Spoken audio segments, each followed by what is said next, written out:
Last couple of vlogs, last week to the Battletech channel playlist here, was focusing on different weapon profiles. Ranges, missiles, lasers, autocannons. We talked a little bit about location and how damage transfers. Now I want to sidebar for a moment. And we were looking at some mech design and some mech experimentation. So what about a 360-degree mech boat? What I mean by that is, to sidebar for Tactica, we've got a hex map. Think of the last hex map you played on. Usually, most of the time, I want to push to the middle of that hex map. Because if I'm in the middle of the hex map with my lance, I can radiate out. I can shoot things ahead of me. I can shoot things to the left. I can shoot things to the right. If I'm all the way over on, say, the right side, the right flank, the right edge of the hex map, I push forward. I can shoot stuff ahead of me. I could shoot stuff to the left. Obviously, the right, I'm on the edge of the hex map. But the far left, I might not quite be in range. Someone might be able to outflank if they've got some warriors, if they've got some hovers, if they've got something fast-moving, pairs of Jenners, things like that. So generally speaking, not always, but generally I want to kind of dominate the middle of the table and light everything up. Okay, we've got that. Now we've got the firing arc. We're just reviewing some basic Tactica to framework this. We've got the firing arc. Put a mech on the hex map. Count its movement in terms of running. So, 6 spaces. Then count the weapon profiles, count out the hexes from there, and then calculate the front firing arc. Anything that comes into that arc, you can light up. In theory. In theory, you've got to hit, you've got to have ammo, there's a lot of other factors. But if something comes into that firing area, you've got a chance. Now, that arc is mainly in front of a mech with the ability to torso twist left or right, with the ability to possibly move to the left, face to the right, torso twist. You don't have 360. There's a blind spot. Often what we see behind rear armor is a massive blind spot. Okay, we've got that framework. You see a couple of mechs, Battlemaster stock comes to play, where it has a rear firing weapon because mechs are vulnerable from the rear. So the idea you can zap and you can light up stuff from behind. There's also times tactically where you'll see, based on mission objectives, an anchor mech, meaning I need to hold this spot on the hex map no matter what. So I'm going to park my Battlemaster there or my Hunchback there because another lance, my second lance, is running back with the tech they grabbed. I got to get off the table edge, my deployment zone, get into that for the recon. We got this level 3 elevation, this little area to move through. I'm parking my mech there. I'm going to get swarmed. I might backpedal a little bit. I'm going to get swarmed. I'm going to get surrounded. But I need to just hold that incoming Lancer units so my other unit can escape, right? That's kind of the scenario, the framework there. So you begin to look and say, well, can't crunch the exact numbers, but why don't I mount some weapons in the front and some weapons in the back, right? 50-50, this kind of mech bubble where I can shoot a lot of stuff from the back. 360 mech. I've experimented with that for the lulz a little bit. The challenge here is, in terms of battle value, 80% of the time, 90% of the time, you're going to be firing facing forward.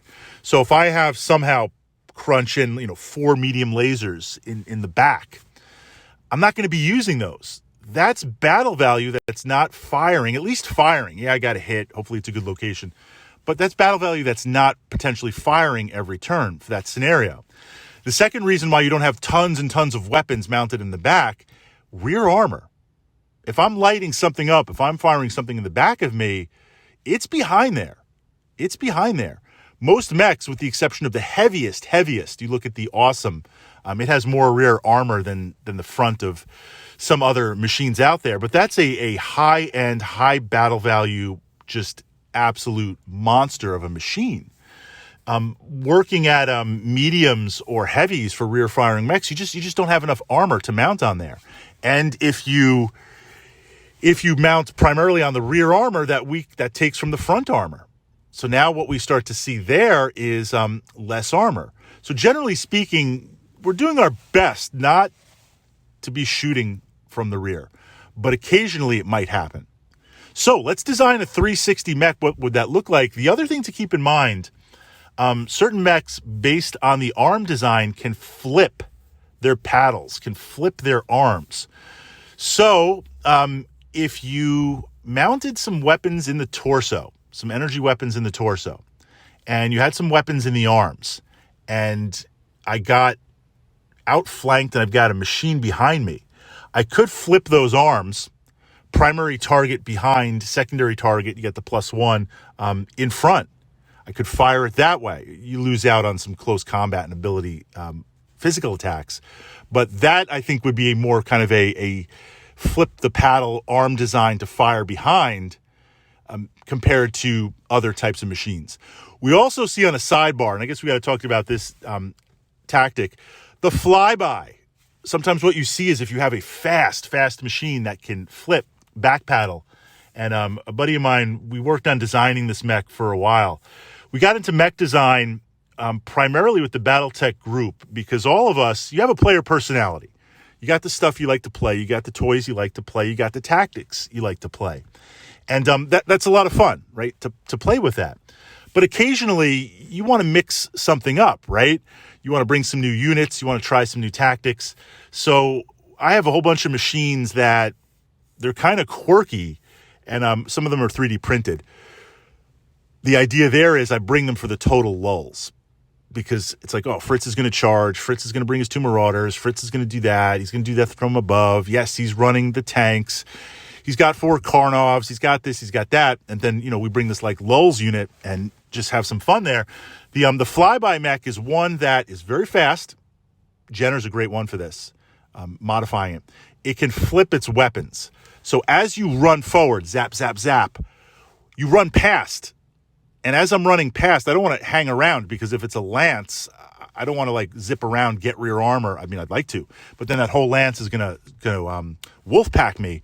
If I run by, I get those massive modifiers as I run by, but I can flip, declare primary, and fire on rear armor. So basically just zipping back and forth. I'm trying to keep my speed up, not to get shot.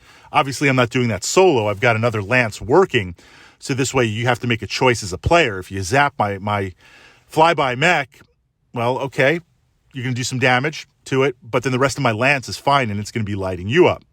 If you go on the lance, then my flyby mech is just zapping you. So if I was going to do a 360 area control type mech machine, I'd like to do that with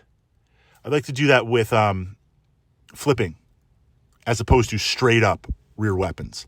Now, these are kind of just generalized designs. Obviously, you get into the mech lab and you got to make it all fit in the package and the tonnage. But from a mech tech perspective, how would you design a 360-degree area control machine?